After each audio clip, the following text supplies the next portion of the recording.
আলোচনার টেবিলে কোনো সমাধান দেখছে না বলে পিআর পদ্ধতির বাস্তবায়ন সহ ৫ দফা দাবিতে আন্দোলন আরও জোরদার করার আহ্বান জানিয়েছে জামায়াত। জুলাই ঘোষণা, জুলাই সনদ বাস্তবায়ন এবং পিআর পদ্ধতিতে জাতীয় নির্বাচন সহ ৫ দফা দাবিতে বায়তুল মোকাররম মসজিদের দক্ষিণ গেটে এই বিক্ষোভ সমাবেশে এসব কথা বলেন দলের সেক্রেটারি জেনারেল মিয়া গোলাম পরোয়ার। সমাবেশ শেষে একটি মিছিল বায়তুল মোকাররম মসজিদ প্রদক্ষিণ করে। আফজাল হোসেনের রিপোর্টে বিস্তারিত। পিআর পদ্ধতিতে নির্বাচন এবং জাতীয় পার্টি ও ১৪ দলের কার্যক্রম নিষিদ্ধকরণ সহ ৫ দফা দাবিতে রাজধানীর বায়তুল মোকাররম মসজিদের দক্ষিণ গেটে অস্থায়ী মঞ্চে বিক্ষোভ সমাবেশ করে বাংলাদেশ জামায়াতে ইসলামী। এরপর বিক্ষোভ মিছিল অনুষ্ঠিত হয়। এর আগে বায়তুল মোকাররমের চারপাশে সমবেত হন দলটির নেতাকর্মীরা। সমাবেশে প্রধান অতিথির বক্তব্যে জামায়াতে ইসলামীর সেক্রেটারি জেনারেল মিয়া গোলাম পরোয়ার বলেন, সংস্কারের আগে নির্বাচন হলে দেশে আবারও ফ্যাসিবাদ ফিরে আসবে। আলোচনার টেবিলে যাচ্ছি, কিন্তু সেই আলোচনার সফলতার মুখ দেখছি না। মনে হয় কোন চাপের মধ্যে পড়ে সরকার একটি সমান্তরের ফাঁকির দিকে যাচ্ছে। এই সংস্কারের বিষয়গুলোকে জুলাই সনদে অন্তর্ভুক্ত করে এটাকে কনস্টিটিউশন ওয়ার্ডার সংবিধান আদেশ দিয়ে এবং গণভোটের মাধ্যমে নির্বাচনের আগেই আইনি ভিত্তি দিতে হবে। তা না হলে দেশ একটি মহা দুর্যোগের দিকে পড়ে যেতে পারে।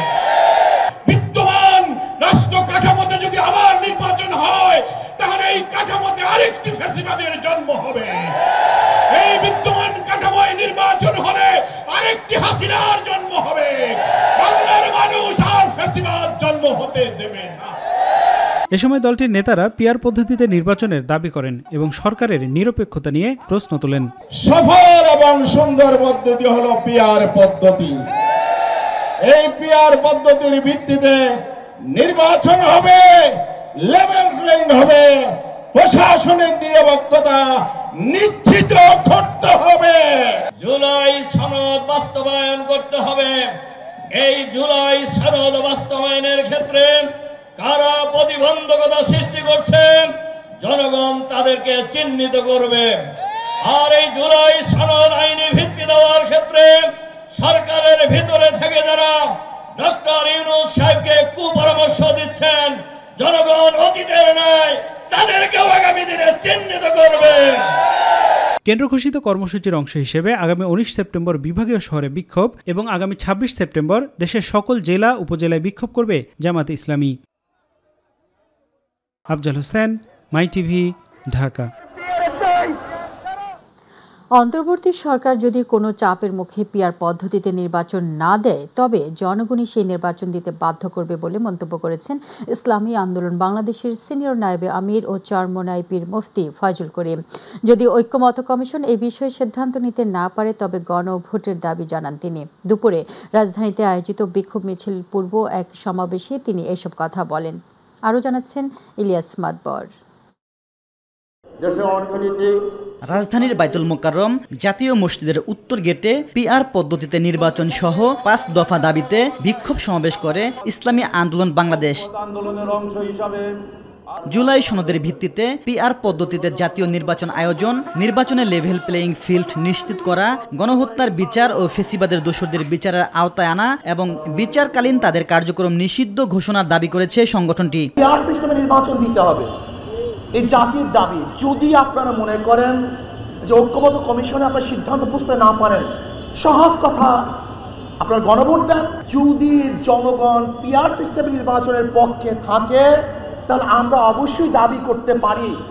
আর যদি জনগণ পিআর সিস্টেমে নির্বাচন না চায়, তাহলে আমরা দাবি করব না। জুলাই সনদে আইনি স্বীকৃতি দিতে হবে এবং বিচার দৃশ্যমান করতে হবে। যদি তা না করেন, সংস্কার করতে হবে। যদি এইগুলি আপনি না করেন, শুধু নির্বাচন করেন, তাহলে আমি মনে করব আপনিও কোনো এক দলের দিকে ঝুঁকে গেছেন। প্রাইমারি স্কুলে গানের শিক্ষক নিয়োগ দেওয়ার বিষয়টি উদ্দেশ্য প্রণোদিত বলেন ফজলুল করিম। গানের টিচারের প্রয়োজনটা কি? সেখানে ইংলিশ টিচার দেন, কম্পিউটার টিচার দেন। আজকে প্রাইমারি শিক্ষা ব্যবস্থা ধ্বংস হয়ে গেছে। এর জন্য প্রাইমারি শিক্ষা লেভেলকে ঢেলে সাজাবার জন্য ধর্মীয় শিক্ষক সেখানে নিয়োগ দিতে হবে এবং কোনো অবস্থাতেই সেখানে গানের টিচার বাংলাদেশে দেয়া যাবে না। যদি দিতে চান, আপনার গদি, আপনার মসনদ সাক্ষাৎ করবে ইনশাআল্লাহ। এছাড়া আগামীকাল শুক্রবার বিভাগীয় শহরে এবং ২৬ সেপ্টেম্বর সব জেলা ও উপজেলায় বিক্ষোভ মিছিলের কর্মসূচি পালনের ঘোষণা দেন দলটির নেতারা। আল্লাহ আমাদের সবাইকে কবুল করে নেন। ইলিয়াস মাতবর, মাই টিভি, ঢাকা। জুলাই আন্দোলনের সনদ বাস্তবায়ন, পিআর পদ্ধতিতে নির্বাচন, জুলাই গণহত্যার বিচার, নির্বাচনের লেভেল প্লেইং ফিল্ড এবং জাতীয় পার্টি ও ১৪ দলের রাজনীতি নিষিদ্ধ করার দাবি নিয়ে বায়তুল মোকাররমের উত্তর গেটে বিক্ষোভ সমাবেশ করেছে বাংলাদেশ খেলাফত মজলিস ঢাকা মহানগর শাখা।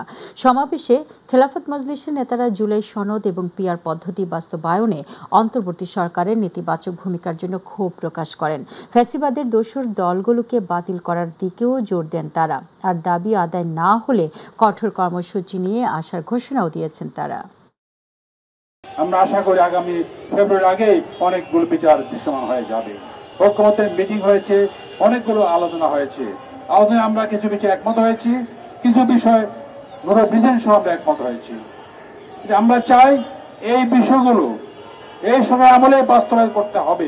জুলাই সনদ 2025-এর আইনি ভিত্তি প্রদান করতে হবে। রাষ্ট্রপতির ঘোষণার মাধ্যমে, সাংবিধানিক ঘোষণার মাধ্যমে তাকে কার্যকর করতে হবে। বিএনপি মহাসচিব মির্জা ফখরুল ইসলাম আলমগীর বলেছেন, চলমান আলোচনার মাধ্যমে নানান ইস্যুতে রাজপথে কর্মসূচি দিয়ে কিছু দল অহেতুক চাপ সৃষ্টি করছে, যা গণতন্ত্রের জন্য মোটেও শুভ নয়। আর স্থায়ী কমিটির সদস্য আমির খসরু মাহমুদ চৌধুরী বলেছেন, নির্বাচনকে বাধাগ্রস্ত করতে কেউ কর্মসূচি দিয়ে দেশকে অস্থিতিশীল করলে তাদেরকে রাজনৈতিকভাবে ক্ষতিপূরণ দিতে হবে। রাজধানীতে আলাদা অনুষ্ঠানে বিএনপি নেতারা এসব কথা বলেন। আরও জানাচ্ছেন ইউসুফ আলী। চিকিৎসা শেষে সিঙ্গাপুর থেকে সন্ধ্যায় হজরত শাহজালাল আন্তর্জাতিক বিমানবন্দরে অবতরণ করেন বিএনপির মহাসচিব মির্জা ফখরুল ইসলাম আলমগীর। সাংবাদিকদের সাথে আলাপকালে তিনি বলেন, ফ্যাসিবাদ বিরোধী আন্দোলনে যুক্ত থাকা দলগুলোর উচিত হবে গণতন্ত্রকে প্রাতিষ্ঠানিক রূপ দিতে একসাথে কাজ করা। আমরা কিন্তু এখন পর্যন্ত কোনো ইস্যুতে এই আফটার দিস চেঞ্জ, এই পরিবর্তনের পরে কিন্তু আমরা কোনো ইস্যুতেই রাত করতে চাই।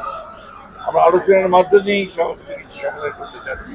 আমার বিশ্বাস এটা আলোচনার মাধ্যমে শেষ হবে। আমরা পিআরের পক্ষে নই, কারণ আমরা মনে করি যে বাংলাদেশের পিআরের কোনো প্রয়োজনীয়তা নাই। মনে করি এটা কোনো প্রয়োজন ছিল না, কারণ আলোচনা তো শেষ হয়নি এখন। আলোচনা চলছিল, আলোচনা চলা অবস্থায় এই ধরনের কর্মসূচির অর্থই হচ্ছে যে একটা চাপ করা, যেটা আমি মনে করি যে গণতন্ত্রের জন্য শুভ নয়। এদিকে অসুস্থ গণ অধিকার পরিষদের সভাপতি নুরুল হক নূরকে তার বাসায় দেখতে গিয়ে বিএনপির স্থায়ী কমিটির সদস্য আমির খসরু মাহমুদ চৌধুরী বলেন, আগামী ফেব্রুয়ারিতে ঘোষিত সময়ে নির্বাচনের মাধ্যমে জনগণের প্রতিনিধির হাতে ক্ষমতা হস্তান্তর হলে অনেক সমস্যারই সমাধান হয়ে যাবে। এখন তো দেশ নির্বাচনের দিকে যাচ্ছে এবং এটার জন্য তো আমরা গত 15-16 বছর এত ত্যাগ স্বীকার করেছে সবাই মিলে। সুতরাং নির্বাচনের সাথে কোন পার্টির কি দাবি দেওয়া এটা কোনো সম্পর্ক নাই। তাদের দাবি দেওয়া থাকতেই পারে, সেই দাবি দেওয়া নিয়ে তারা জনগণের কাছে যেতে হবে, জনগণের ম্যান্ডেট নিয়ে সংসদে আসবে, পাশ করতে পারবে, কোনো অসুবিধা নাই। কিন্তু কেউ যদি অস্থিতিশীল করতে চায় তাদেরকে রাজনৈতিকভাবে এটার জন্য ক্ষতিপূরণ দিতে হবে। ইউসুফ আলী, মাই টিভি, ঢাকা। নির্বাচন কমিশন সচিবালয় সংশোধন অধ্যাদেশ 2025 ও নির্বাচন কর্মকর্তা বিশেষ বিধান সংশোধন অধ্যাদেশ 2025-এর খসড়া নীতিগত ও চূড়ান্ত অনুমোদন দিয়েছে উপদেষ্টা পরিষদ। বৃহস্পতিবার উপদেষ্টা পরিষদের 43তম বৈঠকে এই অনুমোদন দেওয়া হয়েছে। দুপুরে মন্ত্রিপরিষদ বিভাগের এক সংবাদ বিজ্ঞপ্তিতে তথ্য জানানো হয়েছে। এতে জানানো হয়, নির্বাচন কমিশন সচিবালয় সংশোধন অধ্যাদেশ 2025-এর খসড়া চূড়ান্ত অনুমোদন করা হয়েছে। এটির উদ্যোক্তা ছিল লেজিসলেটিভ ও সংসদ বিষয়ক বিভাগ। অন্যদিকে নির্বাচন কর্মকর্তা বিশেষ বিধান সংশোধন অধ্যাদেশ 2025-এর খসড়া চূড়ান্ত অনুমোদন করা হয়েছে বলে জানিয়েছে মন্ত্রিপরিষদ বিভাগ। নির্বাচন কমিশনের কাজে গতিশীলতা আনতে কমিশনের প্রস্তাবিত এই দুইটি আইন সংস্কারের অনুমোদন সরকার দিয়েছে বলে জানিয়েছেন প্রেস সচিব শফিকুল আলম।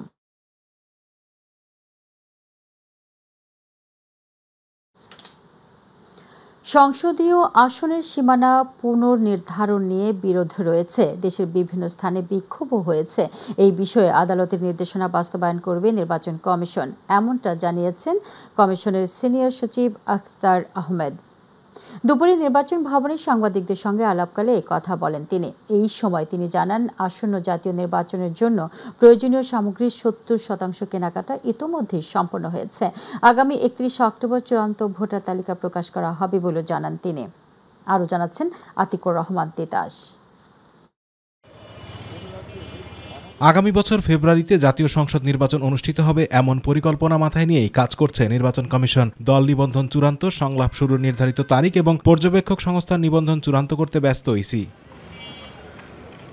রাজধানীর আগারগাঁয়ে নির্বাচন ভবনে নিজ কার্যালয়ের সামনে গণমাধ্যমের মুখোমুখি হন ইসির সিনিয়র সচিব আক্তার আহমেদ। জানান, ইউরোপীয় ইউনিয়নের পর্যবেক্ষণ টিম আগামী সপ্তাহে ইসির সঙ্গে বৈঠক করবে। প্রি ইলেকশন এনভায়রনমেন্ট অবজারভেশনের জন্য বিভিন্ন মহলের সঙ্গে বৈঠক করবে তারা। ইউরোপিয়ান ইউনিয়নের একটা প্রতিনিধি দল আগামী 22 তারিখে আমাদের এখানে আসবেন, আমাদের একজন মাননীয় কমিশনার মহোদয়ের সাথে কথা বলার জন্য, এবং আমাদের সচিবালয় থেকে কর্মকর্তা পর্যায়ের আরেকটা প্রতিনিধি দলের সাথে কথা বলার জন্য ওনারা দুপুরের পরে আসবেন। সচিব বলেন, নির্বাচনকে সামনে রেখে নির্বাচন সামগ্রী মূল কেনাকাটা চলতি সেপ্টেম্বরে শেষ হচ্ছে। ইতোমধ্যে 70% কেনাকাটার কাজ শেষ হয়েছে। নির্বাচনী প্রস্তুতি চলছে পুরোদমে। ইউএনডিপির থেকে আমরা যে দুটো আইটেম পাবো সেটা হচ্ছে যে আপনার স্টাম্প প্যাড আর অমোচনীয় কালি। ইউএনডিপি আমাদেরকে এটা সরবরাহ করবে উইদিন 15 অক্টোবর। একটা আইটেম আমরা লোকাল প্রকিউরমেন্টের জন্য ব্যবস্থা নিয়েছি, সেটা হচ্ছে গালা,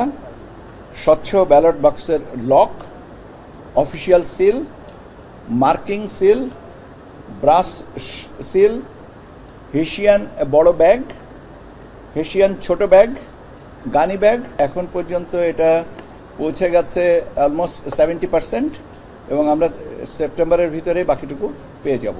নতুন দল নিবন্ধন, পর্যবেক্ষক সংস্থার নিবন্ধন এবং অংশীজনের সঙ্গে সংলাপ সূচি নির্ধারণ আগামী কমিশন সভায় চূড়ান্ত হবে বলেও জানান ইসি সচিব। কার্যক্রম মোটামুটিভাবে যাচাই বাছাই করা আছে। আতিকুর রহমান তিতাস, মাই টিভি। জুলাই আগস্টে বৈষম্য বিরোধী আন্দোলন দমনের সময় সাবেক প্রধানমন্ত্রী শেখ হাসিনার পতনের আগেই অধ্যাপক ডক্টর মোহাম্মদ ইউনূসকে সরকার প্রধান হওয়ার প্রস্তাব দেওয়া হয়েছিল বলে জানিয়েছেন জাতীয় নাগরিক পার্টি এনসিপি আহ্বায়ক নাহিদ ইসলাম। বৃহস্পতিবার আন্তর্জাতিক অপরাধের ট্রাইব্যুনাল 1-এ শেখ হাসিনা সহ 3 জনের বিরুদ্ধে সুপিরিয়র রেসপন্সিবিলিটি হিসেবে দায়ের করা মামলায় 47তম সাক্ষীর জবানবন্দি পেশ করার দ্বিতীয় অর্থাৎ শেষ দিনে এই কথা বলেন তিনি। আরও জানাচ্ছেন আবু সাইদ অপু। মানবতা বিরোধী অপরাধ মামলায় শেখ হাসিনা সহ 3 জনের বিরুদ্ধে দ্বিতীয় দিনের মতো সাক্ষ্য দেন জুলাই গণ অভ্যুত্থানের অন্যতম সংগঠক নাহিদ ইসলাম। বিচারপতি গোলাম মর্তুজা মজুমদারের নেতৃত্বে 3 সদস্যের ট্রাইব্যুনাল বেঞ্চে এ সাক্ষ্য গ্রহণ অনুষ্ঠিত হয়। আর এ সময় নাহিদ ইসলাম বলেন, জুলাই আন্দোলনকারী নেতাদের গ্রেপ্তারের পর তাদের আন্দোলন প্রত্যাহারের চাপ দিয়েছিলেন শেখ হাসিনার প্রশাসন। সে সময় শেখ হাসিনার স্বরাষ্ট্রমন্ত্রী সহ আইনশৃঙ্খলা বাহিনীর শীর্ষ কর্মকর্তারা জুলাই গণহত্যার জন্য দায়ী বলে সাক্ষ্য দেন। সেই সাথে তাদের দৃষ্টান্তমূলক শাস্তি দাবি করেন তিনি। যত বাহিনীর যে সকল সদস্যরাই হত্যাকাণ্ডে, নির্যাতনে, গুমে অংশগ্রহণ করেছে এবং যাদের নির্দেশ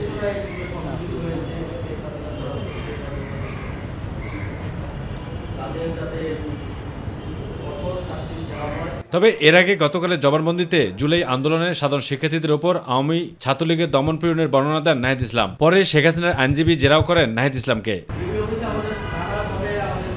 নির্যাতন করা হয়েছে, মানসিক শারীরিকভাবে আমাদের অভিভাবকদেরকে হেন হয়েছে এবং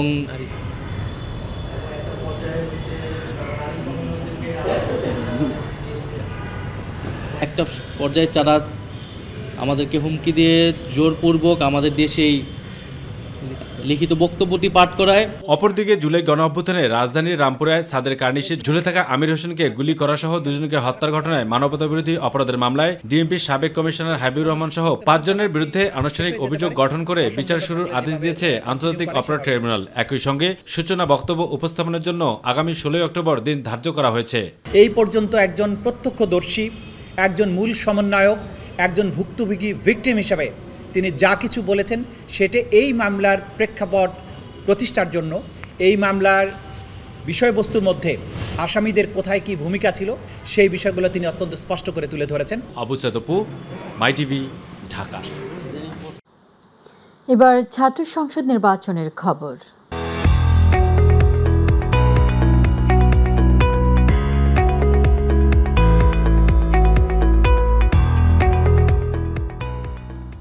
চট্টগ্রাম বিশ্ববিদ্যালয় কেন্দ্রীয় ছাত্র সংসদ চাকসু ও হল সংসদ নির্বাচনে প্যানেল ঘোষণা করেছে ছাত্রদল।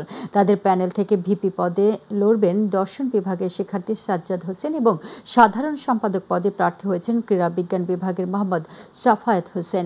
বেলা 2টায় ক্যাম্পাসের বুদ্ধিজীবী চত্বরে প্যানেল ঘোষণা করেন ছাত্রদলের কেন্দ্রীয় সাধারণ সম্পাদক নাসির উদ্দিন। তিনি বলেন, চাকসু চট্টগ্রাম বিশ্ববিদ্যালয়ের শিক্ষার্থীদের অধিকার আদায়ের প্ল্যাটফর্ম হিসেবে কাজ করবে, এমনটাই প্রত্যাশা। আবাসন সংকট, পর্যাপ্ত শাটল ট্রেন সার্ভিস না থাকা, ক্যাম্পাসের বাইরে শিক্ষার্থীদের নিরাপত্তা, খাবারের সমস্যার সমাধান এবং একাডেমিক কার্যক্রমে গতিশীলতা আনা প্রয়োজন বলেন। এসব বিষয়ে শিক্ষার্থীদের পক্ষ থেকে প্রশাসনের সঙ্গে আলাপ আলোচনা করে সমাধান বের করার জন্য চাকসু গুরুত্বপূর্ণ ভূমিকা পালন করবে। জাতীয়তাবাদী ছাত্রদল সমর্থিত প্যানেলের যিনি সহসভাপতি হিসাবে, অর্থাৎ যেটিকে আমরা সংক্ষেপে বিপি বলে থাকি, সেখানে ছাত্রদল সমর্থিত প্যানেল থেকে নির্বাচন করবেন বাংলাদেশ জাতীয়তাবাদী ছাত্রদল চট্টগ্রাম বিশ্ববিদ্যালয় শাখার সাংগঠনিক সম্পাদক জনাব সাজ্জাদ হোসেন বিজয়। চট্টগ্রাম বিশ্ববিদ্যালয়ে কেন্দ্রীয় শিক্ষার্থী সংসদ চাকসু নির্বাচনে সমন্বিত শিক্ষার্থী জোট নামে সাধারণ শিক্ষার্থীদের নিয়ে পূর্ণাঙ্গ প্যানেল ঘোষণা করেছে ছাত্র শিবির।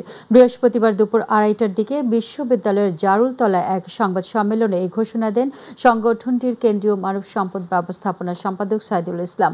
প্যানেলে ভিপি পদে মনোনীত হয়েছেন 2017 ও 18 শিক্ষাবর্ষের ইতিহাস বিভাগের ইব্রাহিম হোসেন রনি।